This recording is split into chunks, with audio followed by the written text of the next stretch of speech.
And today's guest on the Financial Planner Live podcast is Sean Standerwick. He is one of the owners of MLP Wealth Management in Surrey. His business is situated in an old bank, and we talk about how being on the high street has massively helped his business grow. He gets stuck in to the local community, that hyper-local marketing. Why is it so effective? What impact it has on his business and attracting talent to come and work for MLP. We're going to dig deep into some of the people that work for MLP, their career development, their career progression, and how Sean and his brother have supported those individuals to find their path within the business. Sean is a Buddhist, and he talks to us about a 7-day retreat he went on where he didn't speak to anybody, no mobile phones, and just meditated. We talk about how Buddhism is shaping him and the culture of his business. It's a really fantastic episode. For 42 years this business is going, but right now where his brother and him have taken it over from his father, it's now feeling like a startup. So we learn what it's like to run a startup mentality on 42 years of trusted foundations. This is a fantastic episode if you're interested in growing your own financial advice business, or even if you're a trainee financial planner looking for your next home.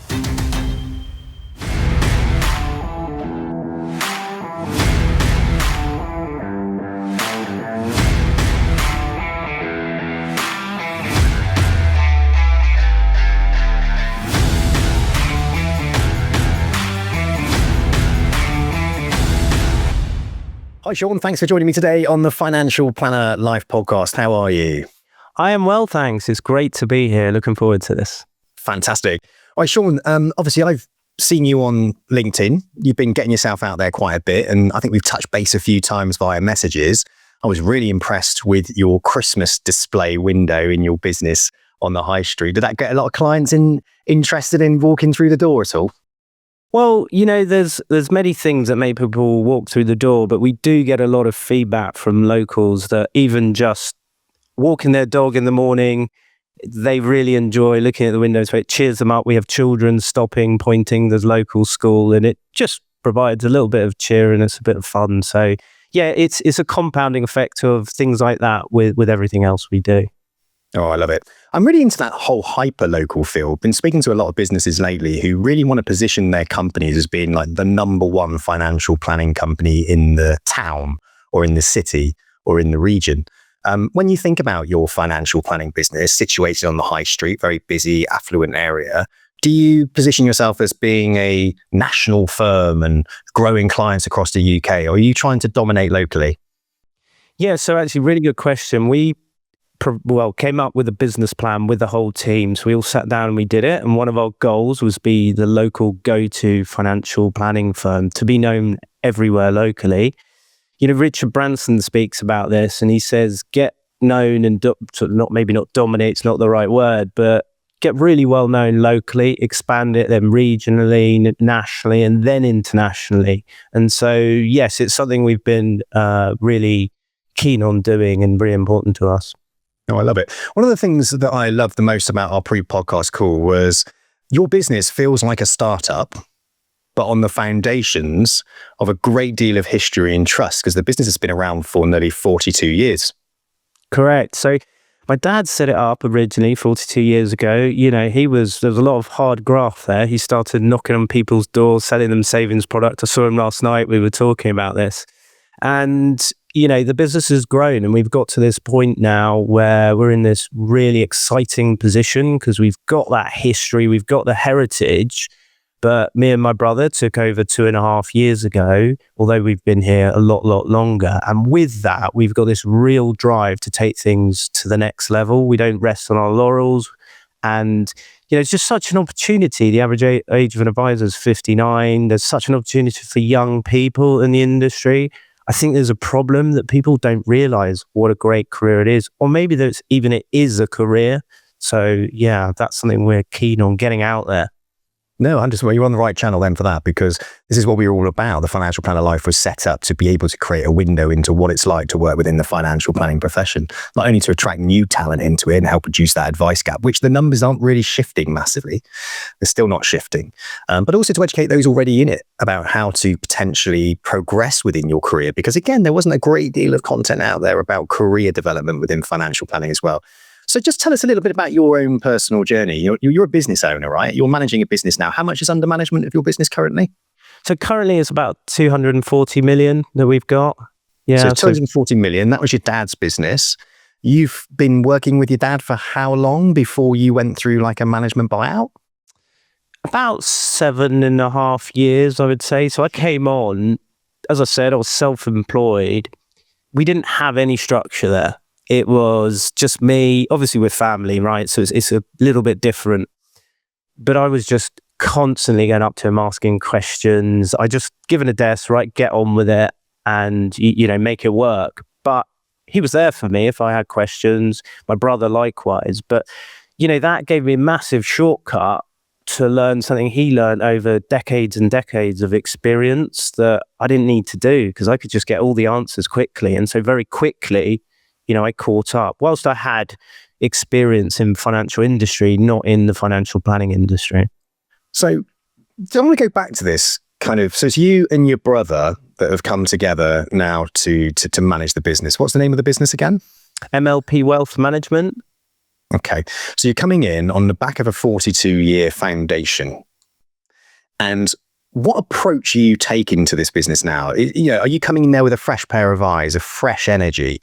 Are you looking to now build this business and grow it? Is there that startup mentality feel to something? I'm just really interested how it must feel to have a startup mentality, but on really strong foundations. Well, look, one thing I am is really, really grateful for the fact that we have that heritage. And yes, we definitely have this startup mentality. So we're a small team. There are 9 of us. We've got, some young people here. Quite a few of them are quite a lot younger than me as well. And, what's important? Why are we talking about this? Because look, our industry, we've got a hashtag, not your ordinary advisors. And I think there are quite a lot of boring places out there. We've had people join us and they just said, it was quite dull there. I didn't get much support. We want to be this incredible team. What is a business? A business is really just a group of people gelled together by a culture. And if we've got some really big goals. I mean, we've got the infinite goals, things like financial peace of mind and a vehicle for people to be successful. So that's career, it's clients, it's everyone. And these are things we're really passionate about. We have some targets, in the next 3 years to get to 500 million, longer term, 1 billion and plus.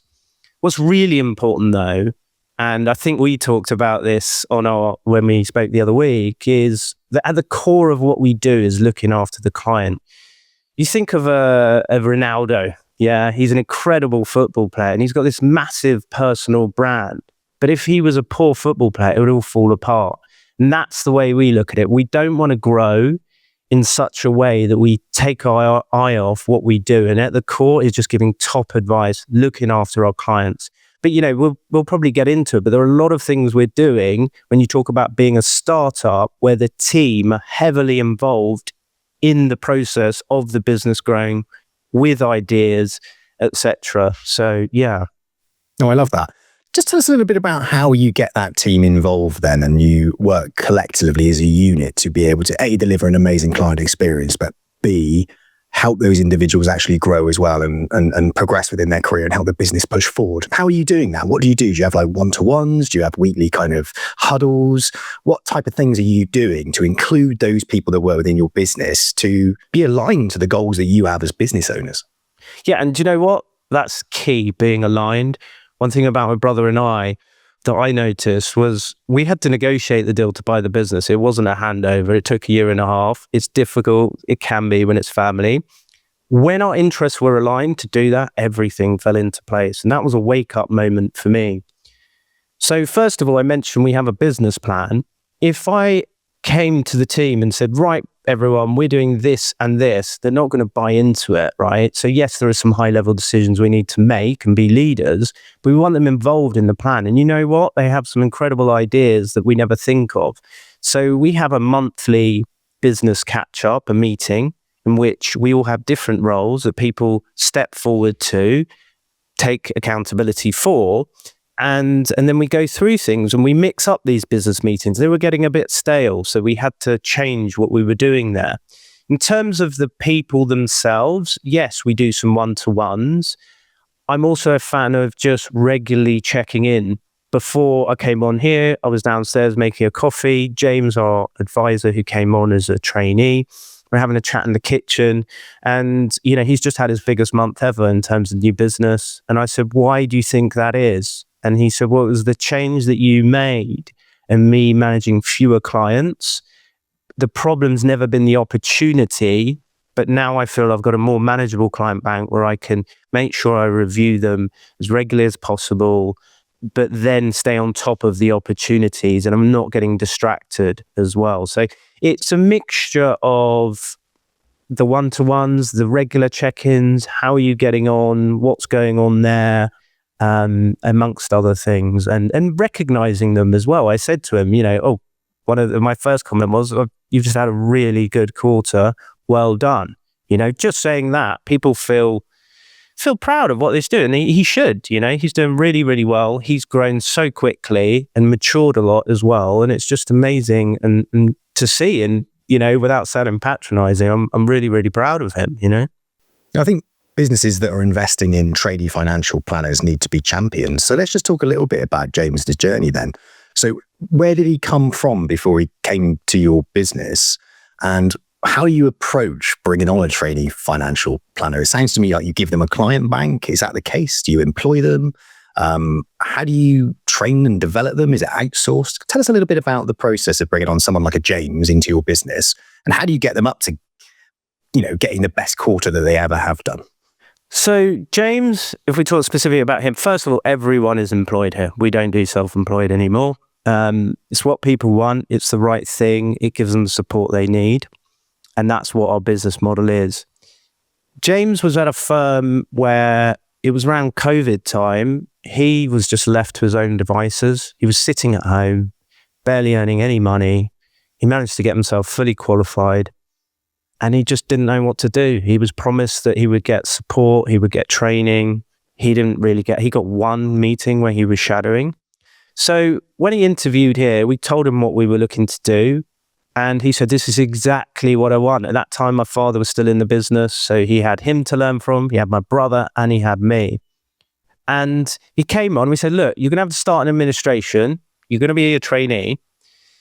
And he did that. And to this day, he says the thing where he learned the most was doing policy summaries. And he said, I used to love them. And he was, and we would regularly check in with him. We would have regular catch-ups and make sure he was progressing and feeling like he was progressing. And there was even a moment where we had some old staff members, our culture has shifted and they weren't really aligned with the direction. They ended up leaving, and James had at this stage started transitioning into client reviews. He wasn't actually signed off, but he was helping with them more and etc. And he actually took a step back and came back to administration to help us out while we were hiring. And then we recognized that in many ways, also financially, because we knew he wouldn't be getting some of the new business he would have been otherwise. So it was where our interests were aligned. He knew we cared about him, that we were going to look after him, and he had no problem doing that because he knew that's what the firm needed. Once that was sorted, he went back and he quickly progressed to the point where it wasn't that long before I'd overhear him speaking to a client. And I think, wow, you sound like my dad, me, or my brother. After all these years of experience, you've only been here a year or two and already you're sounding amazing. One thing James was also very good at was constantly, he talks a lot, he asks a lot of questions, and that really helped him grow. And when he talks a lot and he asks a lot of questions, is that directly asking clients, or is it asking his colleagues, friends around him, people within the business, yourself, for example? Yeah, I was talking about asking me, my brother, my father. So just always, and he still does it now. maybe you should do it a bit more again. But, also we're a little bit more busy. We've got more staff members. But yeah, it was like downstairs when I'm having that conversation. I then ended up, we started talking about some clients, and then I gave him a few tips, and he was like, oh yeah, that's really interesting. And he asked a few questions. That kind of thing. We've got an open door policy here. Come and talk to us. Anything you're struggling with, anything you're unsure. He asked me a different question yesterday about investment. So yeah, it's about, look, why would you not, especially in a firm where you've got direct access to the business owners, directors with a lot of experience, why would you not take advantage of that? Cut out, I've got, 18 years that I've been working since I left university. Why would you not leverage that knowledge? And do you spend a lot of your time client facing still now you're moving into more of a business owner position, or are you 100% on sort of running the business and training and developing staff? Is it a balance between the two? How do you do it? Yeah, really good question. So that's something that I'm constantly assessing where we spend time.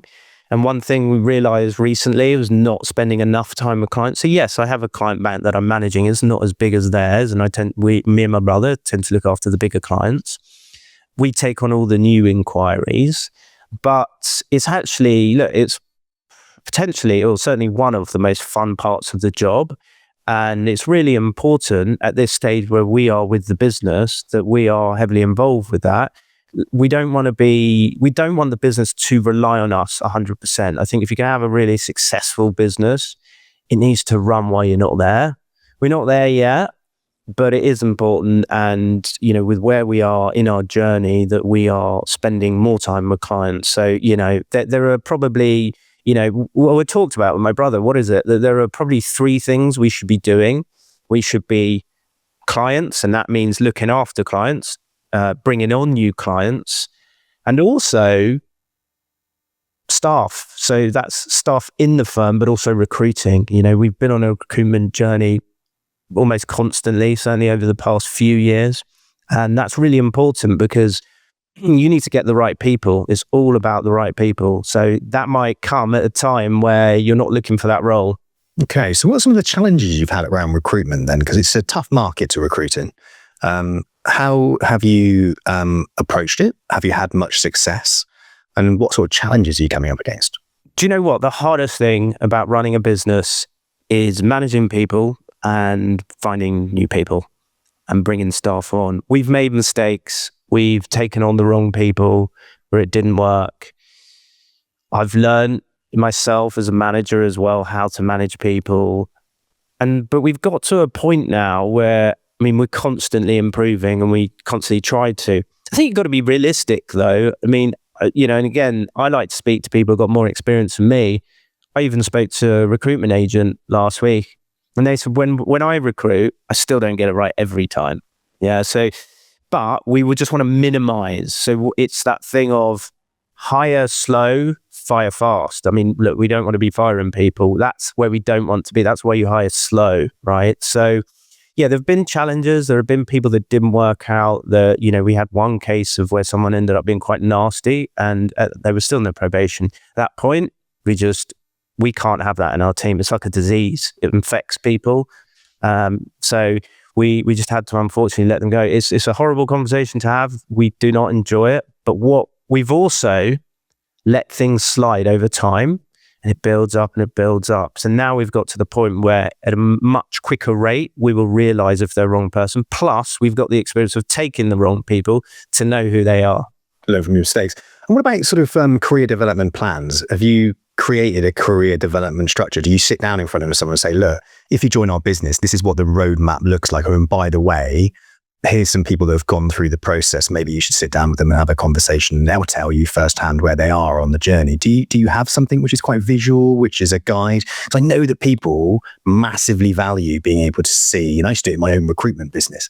I used to sit them down and they were in my meeting room, and on the board I had a big poster and I had it made up and it was all graphics, but it was 1 to 5 years.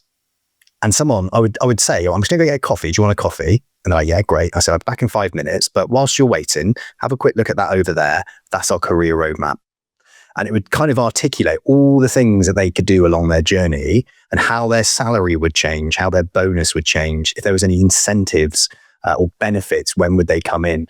and like almost kind of guiding them on this journey. So when I end up sitting down with them, they've already got a picture of where this business can actually take them. So they should be in a completely different frame of mind because they're thinking, wow, I want to be part of this business. Because a career roadmap, I think, is a massively powerful thing. Do you have that? Do you have a career development plan? Yeah, absolutely. So we have a template, which we always talk people through. What's really important, though, is to tailor it. So we've taken on different people, different stages in their career with different skill sets as well. So for example, Katie, who joined us as an advisor, had some marketing background. She was doing LPAs and she was the person that did that at that firm. We wanted someone to do that. She was keen on doing it. So we said, that's part of something that you should do. She wanted to do it. Why don't we set up this service? We haven't got someone we can refer.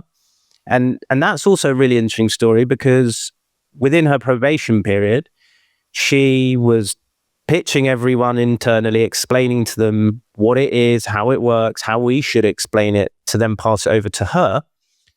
And we were talked about wills and we said, yeah, unfortunately, we don't have anyone we can recommend for wills. And she said, well, if you want, I'll train up. I said, okay. And so within her probation period, we funded and she passed to be able to help with wills. And now we've got a will service and an LPA service. So that's something that's very specific to her. We do have progressions depending on where you are in your career and what potential earnings could be. So yeah, we always sit down and even with her, we said, look, with where you are with the LPA service, we actually projected what she could earn through that and she smashed through that. So she's actually earning far more and will be than what we projected. So yeah. So bringing her into the startup mentality, look, there's an opportunity here, LPAs, wills, you can get stuck into that. You could take ownership of that on the side of what it is you're currently doing as well as a financial planner. So that's one of the benefits, isn't it, with a smaller business is being that agile where somebody, if they want to be part of the growth of it and actually shape the direction of it, they can. It's not like a cog in the wheel. You're coming in and this is all you do and you're sitting there and your culture is one about sort of sharing, developing people. If there is something that comes up where you see an opportunity, then you might enthuse that person to take charge of it and push forward to it and develop themselves in that area and hopefully develop the business overall. Yeah, so I'd mentioned we have monthly business meetings and one of the things we changed was pitch an idea. So pitch an idea of something you think we can improve within the business. And it can be anything. It could be we're not recycling properly, but it could be one of the last ones, which Katie came up with, was engaging beneficiaries in the younger generation. We know we've got a big problem, right? And we know there's a wealth transfer that's going to be projected about 5 to 7 trillion from baby boomers to the next generation. We've got 45% of our client bank, which is 65 or older. So it's not bad for a financial advisory firm, but that is a problem at some point in the future. So she came up with this idea, she pitched it on how we could engage beneficiaries and clients' children and things we could do. And then we've given her the run with someone else to take that forwards and what to do, whether it's events, sending out packs to them, and there are lots of different ideas. And some of these ideas we won't do, some of them we will, but it's that thing of, if in a year you try, I'm just making up a number, but 20 things, and then the 21st is an incredible idea. Whereas if you wait a whole year and deliberate it, so you failed at 20, whereas in the second scenario, you've not tried anything, you've done one thing, and then that failed. You think of, and I look at companies like Amazon, Google, I don't know if you know that the Post-it note was one of these ideas. So 3I said, pitch an idea. Someone just said, let's try Post-it notes. And well, we know how well they did. So, Amazon, AWS, they have all these ideas. They spend millions and probably, I think, billions on ideas that don't work, but they only need one or two that are incredible. So that's our startup mentality. That's what we want people involved in, and people love it. So the last business meeting, we had a whole list of things to do. And it was amazing to see Katie and Lee. So Lee's in our admin team. She's been an excellent addition. She's fully bought into what we're doing. I mean, she works so hard that I have to tell her to go home sometimes and stop working. She's on holiday now. We keep emailing her saying, enjoy your holiday. And she last email, she said, I swear I am having fun. So, but they took the lead on it. And then between them, they were saying, no, don't give Paul and Sean jobs. They need fewer jobs. And that's the magic. That's the magic, a team working together and the culture coming together when we're not directing it. Well, we're in the background, of course, and we are here to direct, but not having to always be heavily involved. I love it. You yourself, though, again, I'm from LinkedIn. I've been following you and your story for a little while. You recently went in for a 7-day meditation retreat where you didn't speak to anybody and you just meditated. I picked up on your journey that Buddhism is something that's important to you, something that you practice. Can you just tell me a little bit about Buddhism? Why you study Buddhism and practice Buddhism? How does that convert into your business? Yeah, so look, it's really important to me. It guides how I act every day. I live by a set of values. There is something, so the Buddhism I follow is called Theravada. There are 5 precepts which you can follow. And the highlights of those would be being honest, good speech. So saying, not lying, but also not having divisive speech, not gossiping, not stealing. And another one, which is quite funny because it kind of happened and we discussed this in a funny period, is not taking drugs. When I say drugs, I've never really taken any other than alcohol, but drugs that cloud your mind. And if you think about what you're trying to achieve in Buddhism, it doesn't make sense because, when you drink, it's really hard to control yourself, right? And, it's really fundamentally changed the way that I deal with people, my perception, and being a bit more. So there's 2 sides to me. There always has been. There is a very caring side. When I'm in business, I can sometimes come across a little bit different, and certainly in the past, sometimes a bit serious. But actually, deep down, I really care about people and compassion, and something that's really big in this Buddhism is something called metta, which is loving kindness. And how that's translated into the business is, I regularly check in with people. I've noticed people been really down and I'll say, is everything okay? And I don't just drop it, like without being aggressive about it. And I'm not doing it in front of everyone, but I'm saying, look, I'm really concerned about you. Do you need some support? What is it? I don't want to probe too much if it's really personal, but I just want to make sure you're okay. And keep having those conversations. And it's got to the point now where my team really understand my intentions. And it was where I really saw it come together was Lee in our admin one day said to me, are you okay, Sean? And I was like, oh yeah, why? And she said, you just don't seem yourself. And I said, how come you asked? And she said, well, you're always asking me. And I thought, it's only fair that I should ask you. And that really was really heartwarming. And when you've got that kind of a relationship with your team, everything just falls together. She knows if I give her feedback and I say, look, you made this mistake, or you need to do this, or remember this, she knows I'm not coming from a bad place. And that's the same with everyone really in the team. So yeah, it shapes the way I think, and I regularly think, how would my teacher, Ajahn Brahm, react? How would he deal with it? I mean, he heads up a massive Buddhist organization. But it is a different world, so it's not 100% relatable in terms of being a Buddhist monk, of course. But yeah, it does shape the way I act and the way I manage people. I've got to ask though, that 7-day retreat where you didn't speak to anybody and you just focused on meditation, can you just give us a bit of an overview of what you went through in those 7 days, and did you gain value from it? Absolutely. So I've been on a few now. That's probably the longest one. I've been in one other long one. I meditate generally every day. And what did I get from it? So, think about work, think about running a business. I'm a father of 2, my husband, just so busy, right? And I had got to the point where I felt I needed a break. And for one of the first times ever, I didn't feel guilty about taking a step back. I was like, I need this. Now, initially, so this silence thing, people think, I'd hate that. I mean, I've come to love it, because what happens is you become much more mindful, right? You have an idea. I didn't have a phone. So, what's this? And you want to look it up, or what's that? And I've got to say this to that person. You stop all of that and you become I liken it to driving a car, right? If you drive a car really fast and you suddenly put the brakes on, anything in the car will fly forwards. You've got the momentum. It's the same when you go on a retreat like that. Your mind is going to go, whoosh, and then suddenly it starts slowing down. And midway through it, quite honestly, I got really bored and I was struggling.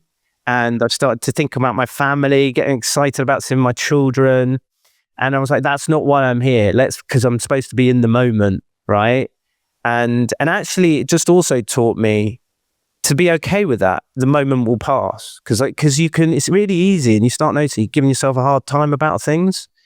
And it just, my energy came back. I came back and I just felt incredible. I turn up a much nicer person. My whole family got ill. So my wife, my 2 kids, I didn't get ill. And I used to get ill, by the way, all the time. I've had a bit of a problem. So yeah, it's an incredible experience. You don't need to, by the way, go on a 7-day retreat. That would be a bit probably aggressive for most people initially. You can do a half-day retreat. You can do a meditation session and build it up. But if you're interested, definitely check it out. Oh, I love it. So you found, like, after that 7 days, taking off the Buddhist gown, and then, do they call it a gown or do they call it something else? Robe. Okay. So taking off the robe, putting the suit back on. How quickly, how polarizing was that? How, did it take a while to sort of step out of that mindset and then back into the work one? Did anything change? I'm interested to know if anything has changed for you specifically when you do something like that, because it sounds like life changing when someone says it. And I wonder if it can be in some way life changing. Can it affect your business positively? Yeah, definitely. So, when you come back, you're very slow paced and you're used to taking things calmly. Suddenly you come back into a crazy world and you're all excited. So your mind starts racing again. But, I have noticed my energy levels, I exercise a lot, were not what they were. I couldn't work with the same intensity, but I was also patient with that and compassionate about it. I knew it would come back. I've got the experience now.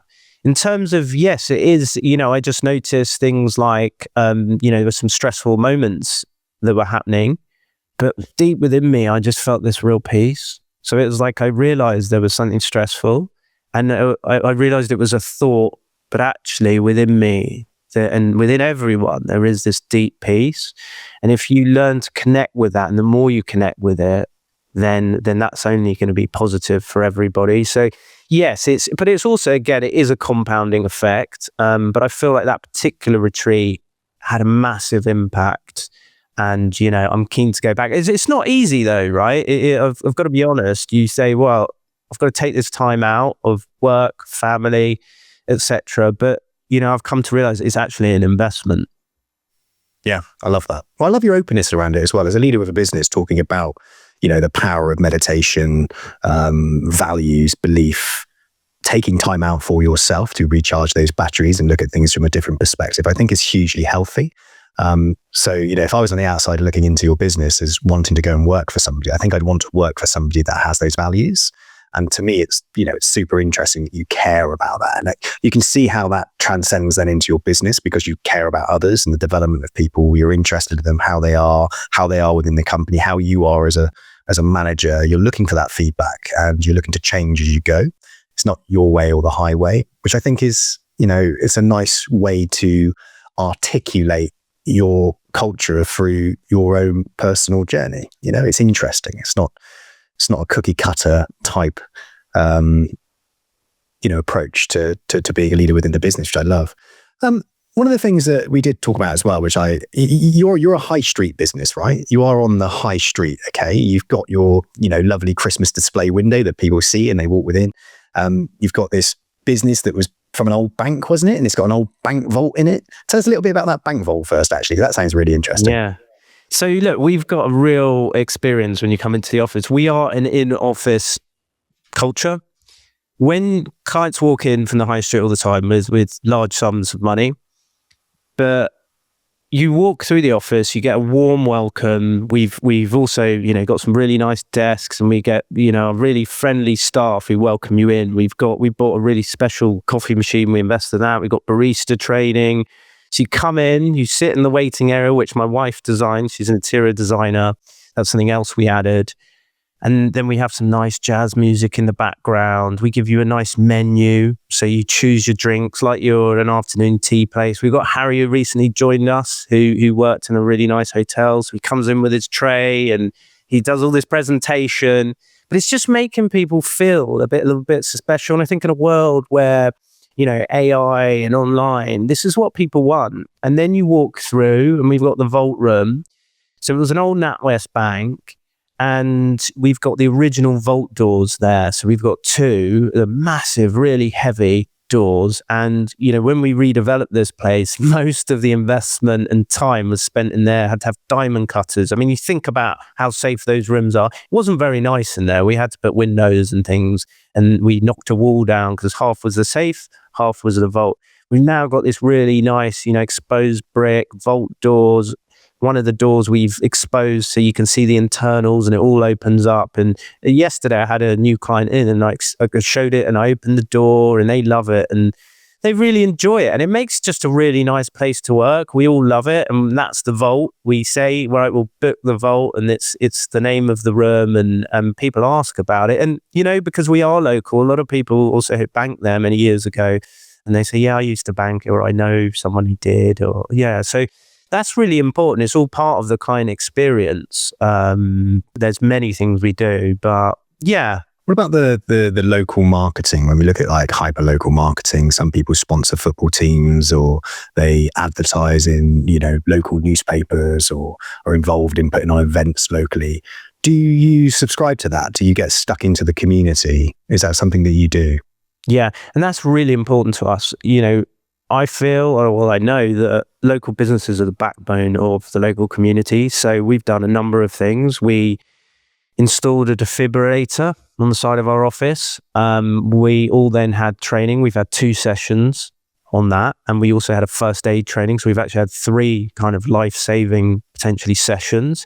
So if something happens locally, our team feel confident on what they can do. But also it's just really nice to know that if something does happen, we could play a positive part in that. So our business plan is called DFib. It was a bit of a joke at the time. So originally my dad had the idea when we came up with the business plan with the team. So we had to give it a name. And I said, well, let's call it DFib because then we have to buy one. It was also a bit of a joke of we're bringing the business back to life, not that it was ever dead. But so that's one thing. We sponsor the local bowls club. They took us down there. We had a session with the whole team, which we all loved. By the way, some people think it's just for old people. I love it. And so did the whole team. And one of the ladies there came out after a while and she just said, do you know what? You said you want to do this as team building, but I can just see you're an amazing team. You don't need to do this. I could just see how you work together so well. And when you hear comments like that, it's, things are coming together. But yeah, we just agreed to sponsor local cricket club. So the juniors, 28 teams there. We sponsor the Mayfair, so Banstead. I mean, it's a lovely village, has a big catchment area, but there's a Mayfair. We sponsor that. We have a stall outside the front. There's no selling. We just give out some drinks and sweets to kids. And we also have the Christmas lights. So we sponsor that. That nearly didn't happen a couple of years ago. So this is all part of local business being a backbone of local communities. So we sponsor it. We feel it's really important. And then clients come by. And, we've had the feedback. One of our, clients who's got a significant amount that moved over to us in the last few years, they were with another firm actually, that one of the things they love was how we're part of the local community. But yeah, we do things like leaflets really work for us. So we've really stepped that up recently. We have sandwich boards. It's just, as I say, compounding. I'll probably keep repeating this. It's many things. It's not just one. But what part does, say, digital marketing play in your strategy, if any at all? Yeah, it's also really important. So look, we also have a monthly newsletter. We're regularly sending things out to clients in terms of our general marketing. It's got to add value, right? Not the spammy stuff. And we don't want to be sending something every week. But, we within our newsletter have the MLP update and people love that. They get some of our best readerships and about our community work. Also, as you know, I'm very big on LinkedIn. I think this is really important as well. It's, that I've learned so much from it. It takes up a lot of time, and there have been a few times I've nearly stepped back. But just as I've always done that, something's come forwards. So, that works in a slightly different way for me. It's been a good recruitment tool. So Harry, who recently joined us, contacted me on LinkedIn, and, we were doing a recruitment campaign, and he's working in. He's been an excellent hire. He's young. He was working in Dubai for a big firm, but a financial firm. But he's just been excellent. And, Katie, who joined us, said it was part of the reason. She felt like she knew me. So just by having those two people say that, it's all worth it, because it's so hard to get the right people who really want to work somewhere. And if they can see who we really are, then they buy into it, then it's all much more likely to work. Well, it will work. And also things like mentors. I spoke to a local businessman who set up his business in 1988. Long story short is he grew really, really well, and not too aggressively. They've got a boutique for feel.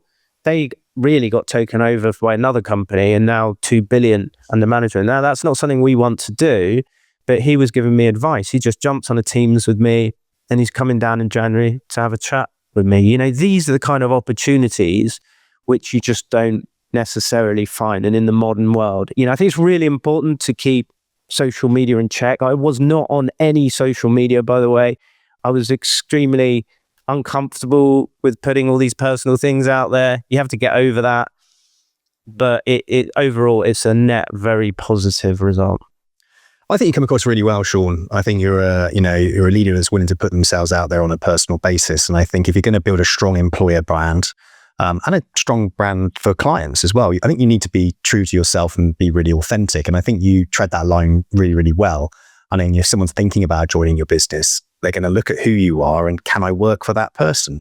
And if you can attract people as well as put people off, that's a good thing, because you want the right people coming to you, not the wrong people. And I think the more you put out there, the more you share about who you are, your values, where you're going as a business, the types of people that work well within your business, it's a total talent attraction and detraction tool in a positive way. Does that make sense? You want the right people that buy into you, and they will reach out because they'll feel compelled to do it. And I see it all the time. So you're doing a really good job on that front. What does the future hold for you then, Sean? What's the most important thing? Let's say over the next 12 months for you, your brother, as a business, what's the most important thing to you guys over the next, say, 12 months? I would say building the team. I mean, people have said to me, what's the thing you're most proud of in the last year? And it's the team. And in getting the right people in place, because, clients at the heart. We don't have a business without clients, but we also don't have a business without people. And with the journey we're going on and where we're going, we cannot do it on our own. So we just need those people. So in 12 months, just want to continue to hire the right people, get the right people in place. And, with that, of course, grow as well, grow our client bank, but grow our client experience constantly. Always make sure that we are evolving and offering, just the best thing for clients, really.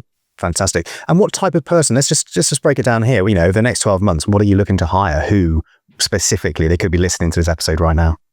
Yeah. So, first of all, I'll say that it's about getting the right people, as I said earlier. So we'll find a position. If you're the right person, we'll find the position. Ideally, we'd love another administrator. It's really hard to find administrators. I mentioned Lee, who's been excellent. So yeah, an administrator would be excellent. Probably a power planner at some point, but again, we would love another power planner, and we will need one. And maybe at some point, another advisor as well. But again, you could be a trainee like Harry, who's come on. So he's starting in admin and he's got a progression plan to move through. Aaron, who is our power planner, started off as a trainee advisor, realized it wasn't for him. And we transitioned him into power planner, which completely suits him. And he's our main man that does our power planning. So yeah, it could be any of those roles. It could be almost any one, but I would say mainly those 3-4 in terms of a trainee as well. Fantastic. So career development, we're looking at culture, continuing to improve on that. Keep that startup mentality, bringing the right people into business that fill the right gaps so you guys can collectively grow together. Keep that hyper-local feel. Make sure you're clients are the center of everything you actually do. And that's what it's all about, is giving the client the most amazing experience and then helping people develop as they go as well. So that sounds like a really strong 12-month plan. And I'm sure that if you implement that, that's going to go incredibly well. But Sean, listen, thanks so much for joining us today on the Financial Planner Life, and just sharing your journey, bit about you, bit about your business, the people within it, and where you're going.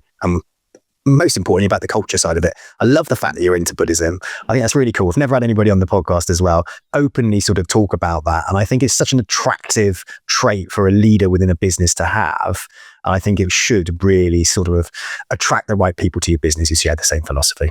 Yeah, well, thanks very much for having me. Fantastic. Have a great one. Cheers. Take care. Bye-bye.